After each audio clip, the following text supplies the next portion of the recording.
Nice, sweet. Well, I have kind of different pieces, so we'll see how it goes, and then we can, depending. But I did bring these magnificent, these very beautiful souvenir, collectible things. Yeah, if you don't mind, or maybe you could deputize, and then also hold on. There's these also.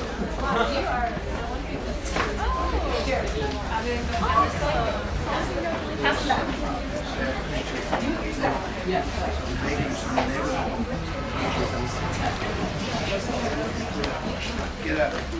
This is a Jewish place. It's a God-fearing Jewish establishment, no church. And somebody pass these out. These are Get one for you. beautiful, collectible 35th anniversary Roma shit. Thank you. Did you grab one from me? Yeah, I got one for you. Cool. Great. Thank you. And,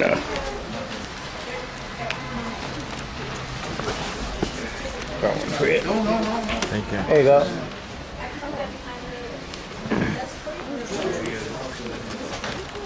No problem. This is Eric. Hello, Eric. How do you do? Very nice to meet you. Hello, Jack. How are you? Nice to meet you. Very nice to meet you. Ruby. Alrighty. Well, I've got a few things here. What I think we just do it is kind of on the, improvise little pieces as people think, see, they want to show, turn this based on the off. questions and the response. Yeah, Rick. Yo, what's up? Tomorrow? Yeah. Yeah, it's cool. Ruby, sure. Okay, that'd be cool. Talk to you later, bud. But look Bye. at, put one of these things in, Turn this down here. just so people have a sense of what. I don't know if everybody knows what is home, but this has a trailer on it for the recent Sarah Rose. I can do it if it'll reach. That sounds great. Okay, sounds good. All right. Excellent. All righty, very cool. That's my way. Coach, By the you way, guys. everybody, thank you for coming to Very the good Strand movie. Book Store presentation for Direct Your Own Damn Movie. And I'm going to get wired up, but while I'm getting wired up with my own damn sound, go ahead, Jack. Whatever you have to do.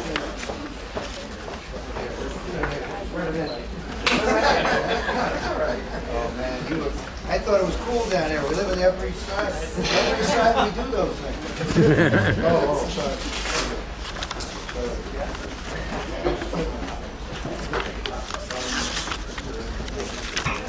To make the evening official, we have with us the New York State Film Commissioner. Come stand up, please. Come over here where we can see you. Pat, you can stand up.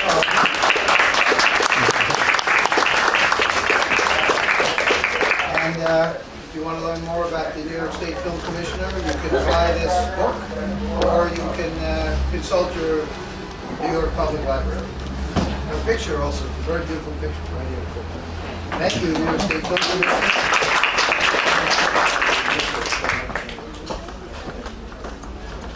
Okay, is it on now? Okay. So I'll just say, make your own damn movie, but make it in New York, and the New York State Film Commission looks forward to helping you make your dreams come true. It's up to you, whatever. Yeah, sure, okay. All right. I'll keep it right after. Right on. Thank you, Christina. Bye. Yep. Thank you for coming, everybody.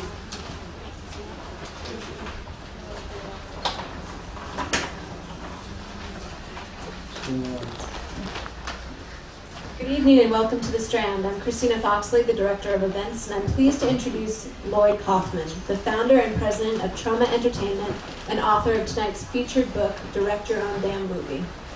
In the 80s, Troma had its first taste of success with The Toxic Avenger, which led to an animated spin-off series, Toxic Crusaders, several different comic book titles, and 3 sequels. Its success was followed by a string of commercial and artistic triumphs that blended fantasy, heavy action, comedy, and eroticism.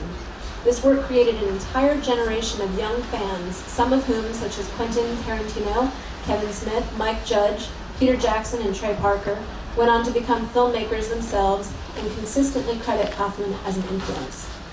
Following his presentation, Lloyd will take your questions. We're going to keep this microphone up here, so if you could line up on the right here, my right, that would be great. And then Lloyd will sign copies of his book for you, which you can purchase downstairs on your way out of the store. We also have $25 off coupons for Toxic Avenger the Musical up here. So perhaps Lloyd can talk a little bit more about that. $5 off. There. And so please join me in welcoming the legendary Lloyd Kaufman to the stage. Thank you very much. Here it is, beautiful Toxic Avenger, the musical. Troma Entertainment is in its 35th year, and part of the history is that we have created a film that is the first movie featuring a young boy getting his head crushed by the wheel of an automobile that was made into a lovely children's cartoon show, and now a musical that will be very delightful and entertaining and transforms the Yeah. movies of Troma into a delightful, mainstream, how to describe musical comedies. I guess the people who weep through Barbra Streisand songs will love Toxic Avenger. Gay married man. I think first, for those of you who may not be familiar with Troma, I have to say something about this book, because this book was written by somebody in this room. And I would be very, very remiss if I didn't mention it. I think this evening has to be all about someone whose name is right here, whose name probably should be much bigger, but I have a huge ego. But unlike Hillary Clinton, who doesn't credit her ghostwriters, in fact, this person's not a ghostwriter. I would say she's a goddess writer. Sarah Antill. Sarah Antill is right here. Stand up. Sarah should be here. Sarah appears. Is this thing on? Can you hear me? Is this okay? Sarah appears here all the time because she works at the Strand bookstore. So you can find out how great it was to be my personal assistant and get forced to write. Not only have to be with me all day, but then go home at night and write. Direct your own damn movie. So it should go on record that Sarah is responsible. Also, Sarah, thanks to me, because I gave her a day off. I never permitted her to have any time off. She made her punch the clock, never gave her a raise. She had to do all my personal work. It was horrible. But I gave her one day off, and she went to be on I Want to Be a Millionaire or something like that. What's it called? Who Wants to Be a Millionaire? And she won $850,000. All right. Thanks to Troma Entertainment. She built up so much good karma by working on this book with Curly, somebody or other, and me, that she has won, the huge God permitted her to win a huge amount of money. And, here's more stuff about Toxic Avenger the musical, which, by the way, is really, really good, Jack. The music is by David Bryan, who is an original member of Bon Jovi and is the keyboard guy for Bon Jovi. Getting a free advertisement on the streets of New York, and they should be paying you. If they want to sue you, they can tie you up and cost you a lot of money. Or if you're judgment proof, then you don't have to worry about it. But we had a movie called When Nature Calls, ... You Gotta Go. And my brother directed it, Charles Mother's Day Kaufman. He directed it. And we had a poster that was, the movie was a nature satire about Wilderness Family films, among other things. And the poster featured a bear, and it had a beautiful, attractive gyno American. And the bear was kind of in the Gone with the Wind pose. And then underneath there were all these little cartoons of kind of crazy things. And the name of the movie was When Nature Calls. You gotta go. We got the lawyers' letters from, the movie was scheduled to open in New York, and we had posters around town that were on not billboards, but on, like you see them around. We got the lawyers' letter from MGM saying, we're going to sue your rosy red asses off because you're infringing, you're trading on the good name of Gone with the Wind. The idea being that people who go to see When Nature Calls, You Gotta Go, are going to think they're going in to see Gone with the Wind. And clearly we were in the right. It was satire, there's fair usage. Every law in the Constitution, every amendment, our lawyers agreed. We were correct. But when we met with the MGM lawyers, they indicated that Ted Turner had the poster of Gone with the Wind. He owned MGM before he bought into Jane Fonda. And he apparently he apparently had great fondness for Gone with the Wind, and it didn't matter. They'd spend whatever it took to, and our lawyers told us it would probably be a $400,000 or $500,000 bill to pay to, and we would win, but that would cost more than the movie When Nature Calls cost. And so we changed the poster and tilted it this way, and so that it was a little, but clearly it had nothing to do with Gone with the Wind. And but then a year later, Chevy Chase came out with a movie called Fletch, Part 96, and it was the exact Gone with the Wind poster, except that Chevy Chase was in the Clark Gable pose, and but that was a Universal film, and of course, MGM and Universal, these guys are in league together. It's a cartel, so that's okay. And it was also okay, by the way, for Warner Brothers to put out cartoons at the exact same time as the Toxic Avenger cartoons were coming out, exact same time. Warner Brothers put out cartoons called The Toxic Revenger. And but that was okay, because again, even though we would have won, we had to settle with them, whereby they gave us a letter saying that yes, Troma owns Toxic Avenger. They wouldn't make any more. They agreed not to make any more Toxic Revenger cartoons, but that was it. That's all we could get. We couldn't even get them to pull the 3 that they had made off of the whatever that TV show was it was on. And we couldn't even do that unless we wanted to spend huge amounts of money. So it has nothing to do with the law. It has absolutely nothing to do with the law. So it's technically, I think the streets are public domain. But technically, you probably, my wife's going to say something probably about having a permit. No, you're right. You can, the skyline, you're allowed to have the skyline. Why don't you come here? You have to speak into your microphone. As you know, I have a very All right, then say it loud. technically, you're allowed to, Thank you, Christina Fox. Oops, thank you. Christina Foxley, by the way, and Pat are members of the same religious institution, Brick Church. yes, Brick Church Group. Very good. she went to the same high school, I think. You were in a class together? No, they were different class. Sorry. Technically, as long as it's in the background, the skyline, that building, so if they're in the background of a streetscape or whatever, you're allowed to use it and you can't be stopped. But say you were focusing on the Empire State Building and like panning it, and it was the focus of the shot, and you were clearly using the Empire State Building as part of your story, then you'd have a problem. So you were absolutely correct, as long as it's... That's the first time in 35 years of marriage. Right. So see, my mother was wrong. Actually, she loved Lloyd forever. She thought he was great. Thank you, New York State Film Commissioner.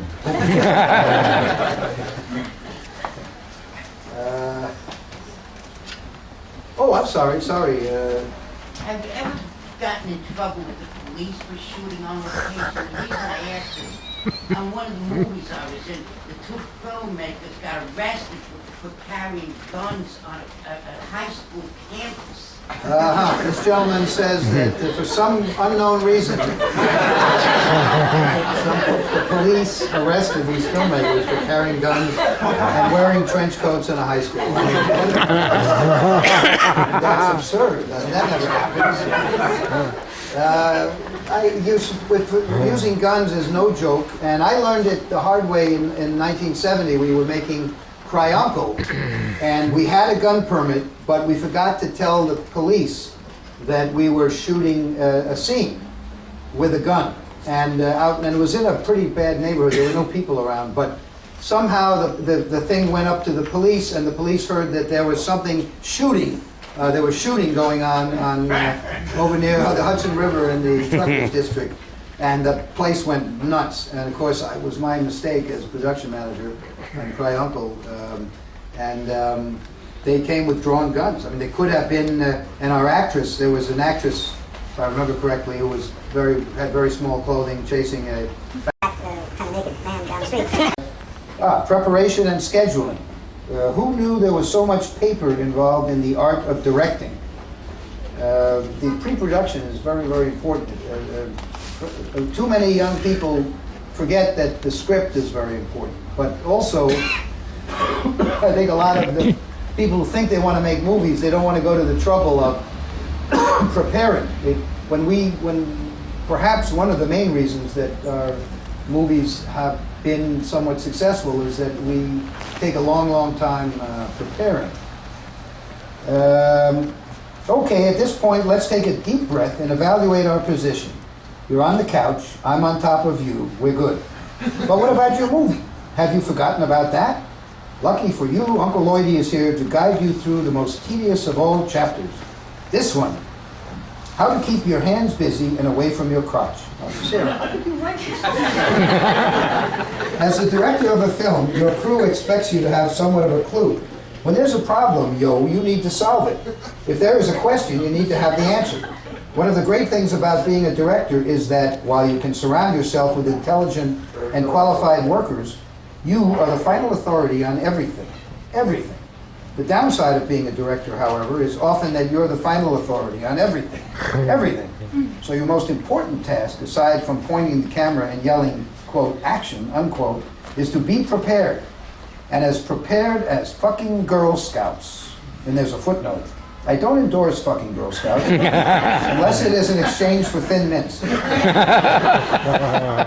then it goes on, breakdowns as in scripts, not mental, hopefully.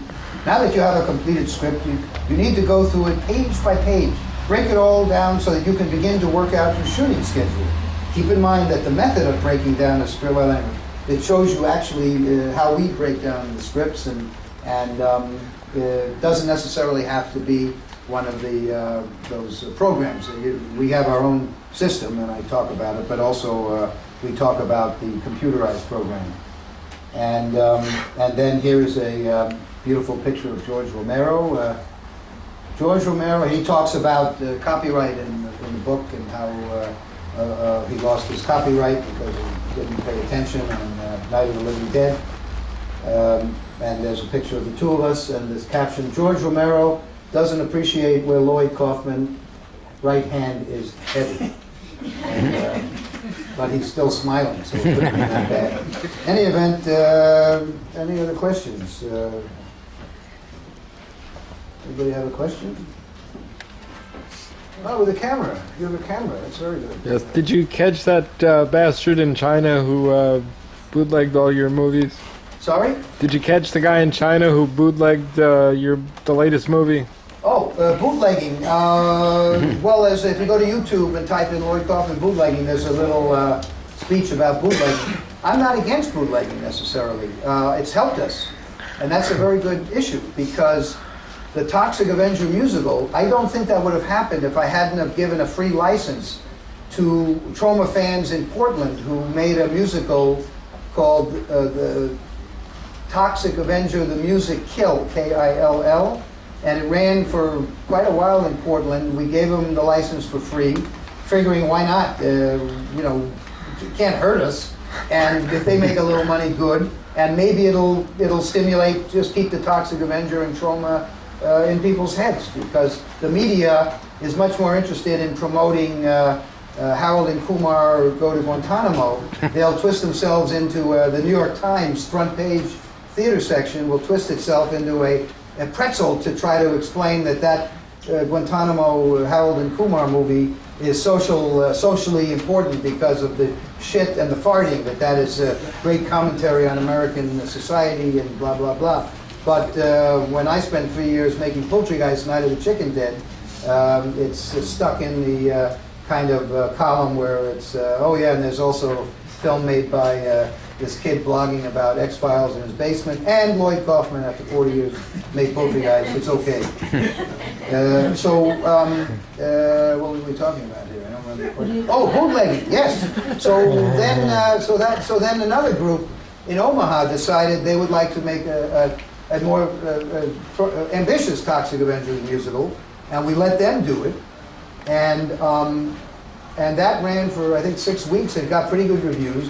And somehow the current producers found out about it, and they were Broadway producers, so they actually paid us a little money and licensed the property. And I think in large part it was because of the fact that there were these other musicals that showed that people would show up for, even though they were kind of amateurish, people did indeed show up for those musicals called The Toxic Avenger. And bootlegging in Russia helped us out a lot because our films were bootlegged for many years there before the wall came down. And we got kind of famous in Russia. And then after capitalism came into Russia and the rich people there wanted to protect their own intellectual rights, and they started enforcing copyright, we got distribution. We got money, advances, because the distributors wanted Troma movies because we were fairly well known. We don't get a lot of money, but we get distribution. And I would guess that there can't be, maybe Disney, but other than that, I can't imagine there's any studio in Russia that has any kind of cult following as a studio. Or I was signing, when I was over there, I did a music video, which I did for free, for a group called Korbel, or something, Kabel, I don't know, whatever it was, Korbel, maybe. So it means boat in Russian. And the people kept coming up to me with bootlegged VHS tapes of Toxic Avenger and Nukem High with black and white Class of Nukem High artwork on, it was clearly bootlegged. And I would sign it, and was quite astounded how many people. In fact, the folks who made this music video filled up a huge nightclub with people by putting up posters around the neighborhood talking about a Troma party with a picture of Toxie and Sergeant Kabuki Man NYPD. And so thanks to the bootlegging, we were helped.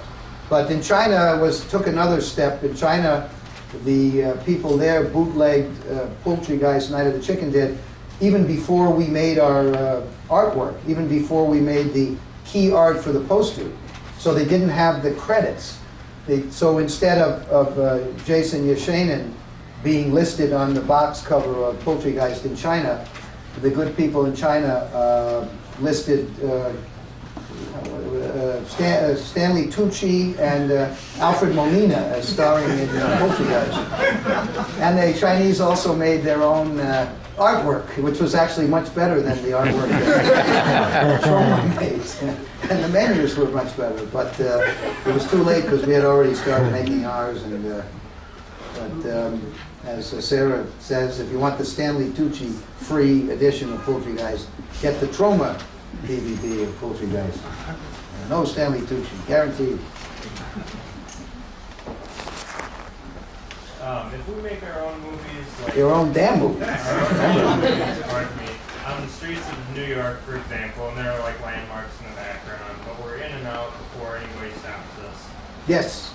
If the movie gets distribution, can we get into legal trouble afterwards for having shot there? And is there an easy way out of that? The way the movie business works is the rich people the people with a lot of money can write the rules.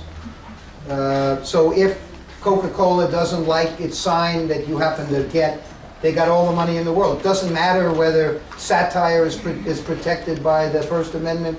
It doesn't matter whether they're... I think Poultrygeist, Night of the Chicken Dead, because it is probably the most profound and also the most risk-taking. It combines the additional element to our famous mixing of the genres.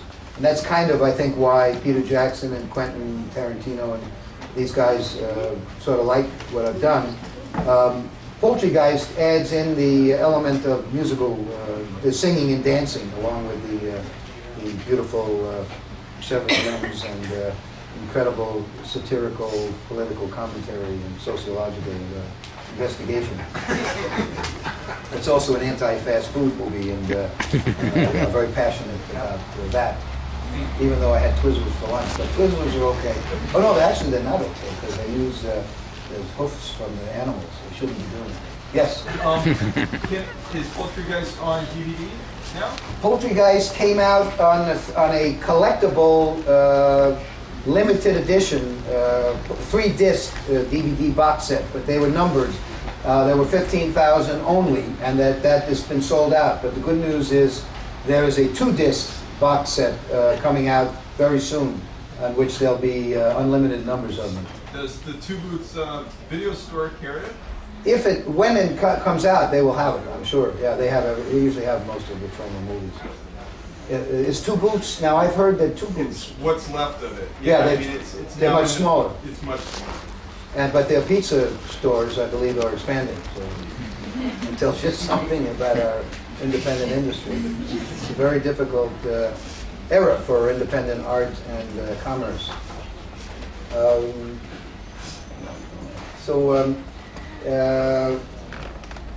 I am the chairman of something called the Independent Film and Television Alliance. The Independent Film and Television Alliance is the trade association for the independent movie industry. We have about 150 members. Roger Corman's company is a member. Troma, obviously. The guys who made Monster, Mark Damon's company, Oscar-winning movie called Monster. The guys who made Crash, the guys who financed $1 Million Baby.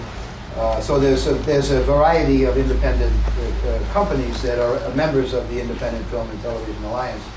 And I was elected chairman, which shows you how desperate the industry.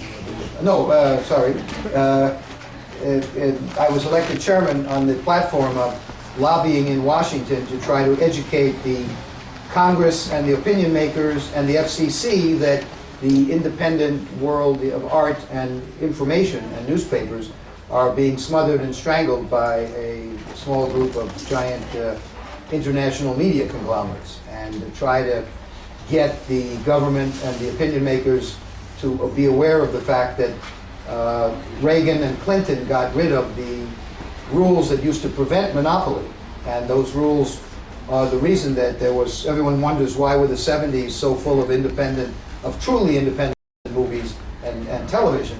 That was because of the consent decree, which prevented the conglomerates from owning movie theaters or controlling movie theaters. And there was also a rule called the financial syndication rule, which prevented the television networks from owning the content. The TV networks were required to license at least 35% of their content from independent sources. And that's when you got the Jeffersons, and that's when they started having female directors, and there was a little bit of diversity that came in through that breath of fresh air. But on Clinton's watch, this rule was done away with. So as a result, you now have a very small, practically nothing is independent on television unless it comes in through one of the vassals of the majors, like a Sony Classics or a whatever, one of the vassals. And if and when an independent film does get into the American television system, and it could be a European film or an American film or TV program, the independents get a much smaller revenue. We get a much smaller payment than the equivalent film that would get in through an output deal with one of the majors. Monster, which is an independent film, which won an Oscar, got much less than Full Monty, which was, I don't even think it won an Oscar, but it was a successful movie, but it came in through Fox output deal. So we are trying to make some noise and kick up some dust and see if perhaps we can get the attention of some of the congressional committee leaders and perhaps prompt hearings about the situation with the media, because media consolidation is a very dangerous thing. The internet is being colonized. As you know, Murdoch bought MySpace, and Hulu is owned by NBC, Fox, and now Time Warner is joining, and they're colonizing more and more of the internet. And the MPAA, which is the trade association for the majors, the MPAA, which heretofore, until I got elected to IFTA, the MPAA was speaking for the entire film industry, and Washington figured, well, that's it. And now we've kicked up some dust, so the MPAA is now listening a bit to our trade association. But the MPAA has come out against net neutrality on the internet. The MPAA has come out against diversity on the internet. The MPAA has come out against the only democratic medium left. So we are fighting very, very aggressively to preserve what is called net neutrality, namely the internet being open and free and democratic and diverse, which is one of the key words today, as you know. So if anybody wants a diverse art world, you guys should write to your elected representatives and let them know that you'll be very pissed off if the internet suddenly becomes totally colonized by NBC. You know, the NBC is part of Universal, which is part of General Electric. Murdoch owns Fox, which owns News Corp, which owns the Wall Street Journal, which owns a huge amount of stuff like MySpace. Sony owns everything else and whatever. It's a cartel, which should be illegal. And colonization, as Sarah will tell you, the history major, colonization has never worked. You can ask the French. In the back, yes. Do you think there's anything to be optimistic about in regards to Yes, there's something to be very optimistic about, because for the first time, the making of cinema has been democratized. For the first time, anyone can make, and that's why this book is such a good book, because it makes it easy. Anyone can make his or her own damn movie. And the fact that we, idiots who've been have been able to make movies for 40 years with head crushings and sexually confused hermaphrodites running around and rewriting Shakespeare 90% and stuff like that. And the fact that we could survive for all that time doing that kind of stuff, anyone can do it. And now, where you can make a movie for nothing, you don't need any money to make a movie. And these little teeny cameras are very easy to stick. You go to Best Buy, just put it on your coat, and walk out. It's very easy. Don't even need to buy a camera. So that is the good news. And hopefully there will be a tsunami of wonderful, no-budget movies that will swamp the $100 million baby food stuff that we're getting brainwashed about from our newspapers, TV, and because all that vertically integrated so-called news that you see on the Today Show is basically, it's all advertising. It's all brainwashing the little kids eating their Fruit Loops in the morning. And that's one of the themes of Poultrygeist, namely that the media puts the Kool-Aid in the water, the media which is owned by the conglomerates, puts the Kool-Aid in the water, and we, the public, start drinking it, and we go off to fast food and eat all that crap, and then have to then become. Oh, you want to know about Debbie Rochon? Debbie Rochon is a very talented queen of independent cinema actress. She's been in scores of movies. She's unbelievably talented. She appears briefly, all too briefly, in Poultrygeist, Night of the Chicken Dead, but she has big parts in Romeo and Juliet and Terra Firma and Last Temptation of Toxie and Apocalypse Soon and also Citizen Toxie, if I'm not mistaken. Yes, very good part of that. And she is talked about in this book, actually. She's talked about in the directing book. And if you want to see a tour de force of Debbie Rochon, check out a movie called Nowhere Man by Tim McCann, a director named Tim McCann. And she's terrific. It's not a blood and guts horror film. It's more of a dark comedy. Right? My wife was astounded at how good Debbie is in this film. And I mean, she's good in everything, but she's really good in Tim McCann's Nowhere Man, which is not the story of my life. Don't think for a moment, even though the title is applicable. Yes. Most of your titles are shot in film, correct? The movies I make are shot on 35 millimeter, but and Sarah, Jeremy can attest to this, I know exactly how to make 35 millimeter look like shitty, crappy video. So I'm technologically, I'm very advanced. But we also, we have invested in and helped produce a number of films that are that are on the digital format, and most likely the 5th Toxic Avenger movie, if I get to do it, would be shot. I think we'll use the Red. There's a new camera called Red camera, and it's a wonderful camera. And maybe we'd use that and shoot it on. It's better than 35. And then when you put it back, when you go from the Red to the 35, you get it even fine. You get a better quality than even 35. So and you can buy these things for very comparatively little money, much less than a 35 millimeter camera would cost. But by the way, there's a movie opening up next week called Crank 2, High Voltage. You can see me acting in that. And they shot that with the same, they had about 15 of their little HD Canon, HD DV Canon cameras. And then it was put onto a 35 millimeter. So I think probably we'll move in that direction for the next film. And we are also helping to produce a movie, a couple of movies now that are on HD. These images are giving us a decent impression of What's that? the movies. I mean, we're getting, Oh, very nice. This is beautiful. Well, it's a rough idea. This is I think the opening scene to Poltergeist Night of the Chicken Dead. It's very good. Oh yeah, don't worry. Go ahead. No, it's nothing I say is important. As you can see, Poltergeist Night of the Chicken Dead was a remake, shot-by-shot remake of another slapstick gore movie, Schindler's List. We're very derivative in Tromaville, of course.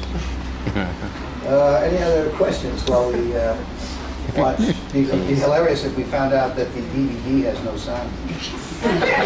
This is a general DVD, so it should be all right. I've played it before.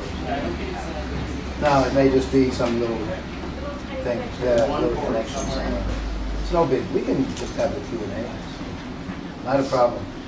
Sarah, what were you wanted to speak in front of the audience, I believe. What's that? I did not. Oh, Sarah's saying that Lloyd Kaufman is the most sensitive and wonderful person she's always ever worked with.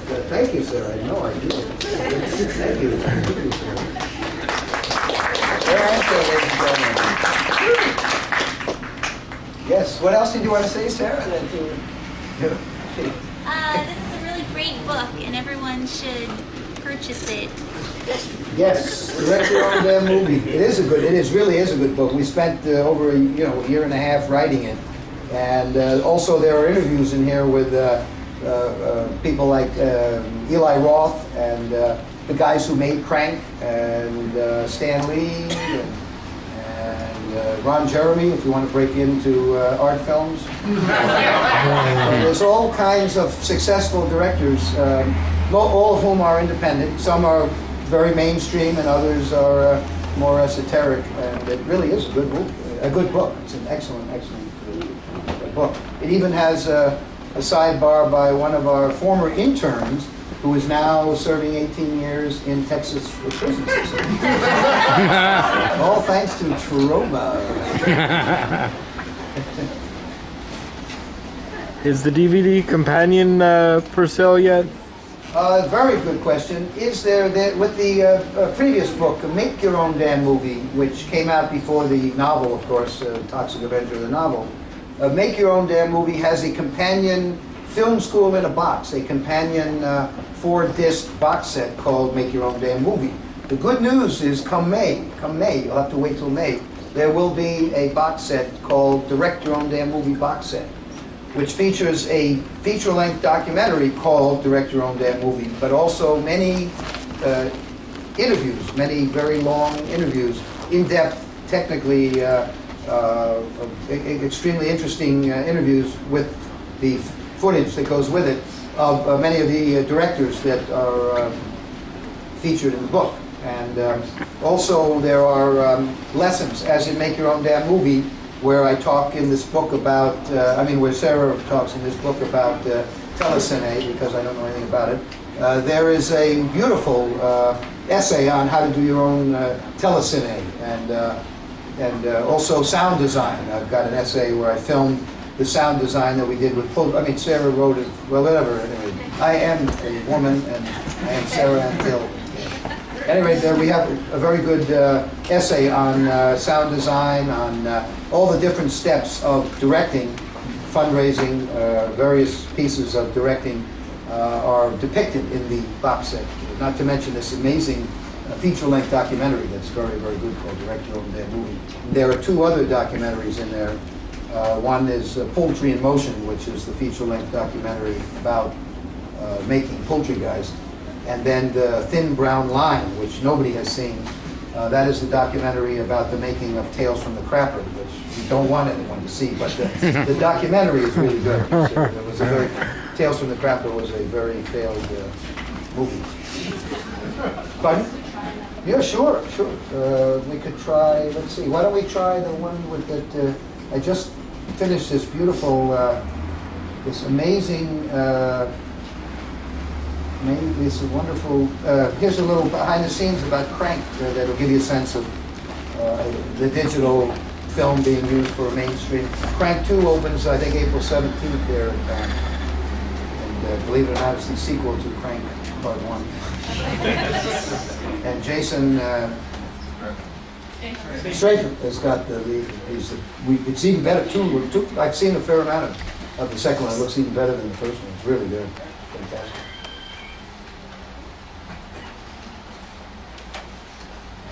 There's Jason Strait? Oh, no. Oh, well. I don't think it's the DVDs, but it's all right. Oh, what can you do? Yes, sir. You have to raise your hand. I'm very sorry. Of all the movies you've directed, which is your favorite and why? Of all the films that I have directed, which is my favorite and why? And the person with whom he wrote the book and the lyrics is named Joe DiPietro. Anybody know who he did, what he did?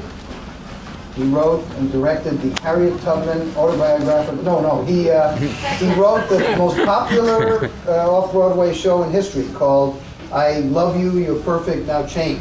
And it was a huge, huge hit. Now, also there are other people in this. The producers of Toxic Avenger the musical produced Dirty Rotten Scoundrels for Broadway. So and they've cleverly kept me out of the mix. They have not permitted me to have any kind of influence. So the show is really, really good. So help yourself to one of these amazing, thanks to the Strand Bookstore, an amazing further souvenir of the great evening we're about to have. Maybe for those of you who are not familiar with Troma Entertainment and how I direct my own damn movies, but luckily this book is not just about me, but it's about Sarah made sure that it wasn't all about me. She insisted I go out and interview successful directors. So, but here is a sample. We can show the beautiful trailer to Poultrygeist, Night of the Chicken Dead. Is it possible? Yeah, they should just be able to play. Well, it needs a menu. How do we get to the? Just so you have a rough idea.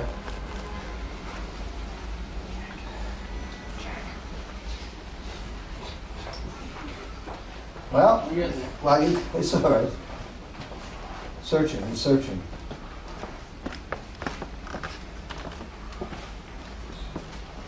Anyway, does anybody have any questions about directing your own damn movie? While we're fiddling with this thing, anybody have any questions? Here, I'm sorry. Who is the footnote guy? The wonderful thing about the books that I have not written is that we have a little footnote guy. Here we go. Can we put some sound on?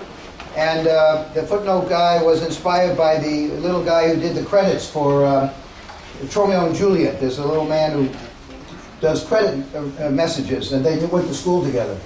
Alrighty, now just to get the sound going here. It's beautiful.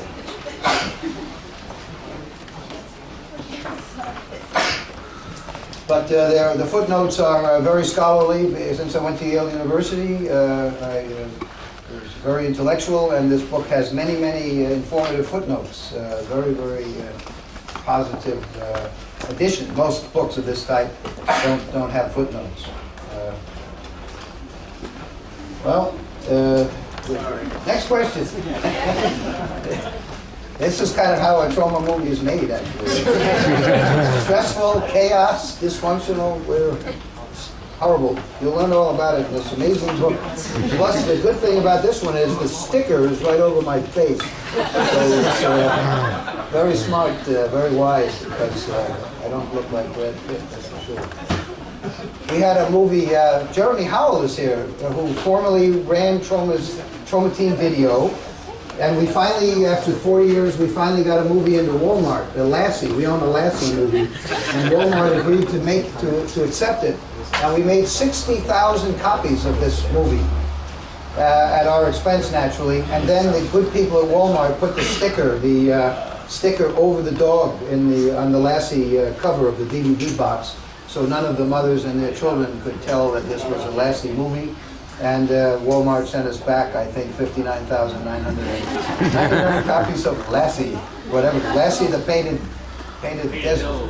Painted desert? Yeah, painted desert or something like that. So, they took a nice loss, huge loss on that. Another huge loss. Not since Lassie have we taken such big losses on Poultry Guys, Night of the Chicken Dead, which played down here at the Village East very successfully. But then a little film called Indiana Jones Skull Fucker wanted every screen. They had to have every screen in the city. So we had to get out, and then we went to the Pioneer Two Boots Theater, and we went there, and Poultry Guys was there for 2 or 3 months. But then Pioneer Two Boots went bankrupt. All thanks to this incredible book, Direct Your Own Damn Movie. Who has a question? Yes, sir. Hi, Lloyd. Good to see you. Who is that? Was that Ashley Crutcher? Laverne. Oh, Rick Laverne. Rick is a very prominent real estate man in New York. And Rick was a person, we had to sell the Trauma building on 50th Street, not far from where Toxic Avenger the musical was playing. It's actually the Toxic Avenger musical. And Rick made the deal. You found the the wonderful lucky guy who bought the Trauma building, who has since converted it into condominiums for very rich people. We got more rich people. Thanks to Trauma. What are they? Rental. Oh, great. Yeah, that's good. Excellent. What's your question, Rick? Is that, wasn't there some concern that this book is somewhat similar in title to how to make your own damn movie? Rick is asking a very good question. Rick is asking about another best-selling book called Make Your Own Damn Movie, which came out 2 or 3 years ago, did very, very well. And I told Focal Press that there might be confusion, but directing is very different from just making. Making is very general, and this hones in on the directing. And the next book, which Sarah Antel would like her to help you with, is called Produce Your Own Damn Movie. We're working on that. But unfortunately, Sarah's not quite as involved, but you better be. You don't get the text answered very often. But at any rate, I'm staggering along with Produce Your Own Damn Movie. So these guys want to have a series because the Make Your Own Damn Movie was very, very successful. Good question. Yes, sir. Are there any internship spots for Trauma Studios right now? This gentleman is asking about internships at Trauma Studios. If you go to the website, trauma.com, www.trauma.com, you can learn about whatever jobs are available. And you can learn that I'm looking for an ensemble piece, a script that is got a small cast, because usually the movies I've made have thousands of people in them. And I'm looking for something that might be a change of pace, something that could still be extreme, something that nobody will show up to see, as I usually can make, but not so many people, and maybe not full of necessarily in the gore slapstick area. Maybe something where the actors get a chance to act. And if you are interested in interning, you can go to that website and learn about how to intern for Trauma Entertainment. Interning is another word for indentured servitude. Can you say that? Indentured servitude? Because you don't get paid. You have to do what I say. Horrible. Horrible. Don't do it. Don't do it like that. Thank you. Thank you. Who has a question? Yes. What Troma titles are in the works right now? What Troma titles are in the works? What new movies might be coming from the loins of 35-year-old independent movie studio? Well, we are slowly working on the 5th Toxic Avenger movie, which will center on the Toxic twins, the offspring of Toxie and his beautiful, significant other. And but we don't have a beginning, middle, or end yet. We have no money. But other than that, we are, it's a slam dunk. Other than those small, very successful productions. Yes, sir. I'm familiar with indentured servitude. I was in indentured servitude to EI. I was in over 15 of the movies. I want to ask, how is Debbie Vashon doing these days? This gentleman was indentured servitude to EI Entertainment, whatever that is. Independent cinema. Sounds like a supermarket. But in any event, whatever that is, he was very. I was in a supporting part of several Debbie's movies. Oh, you were.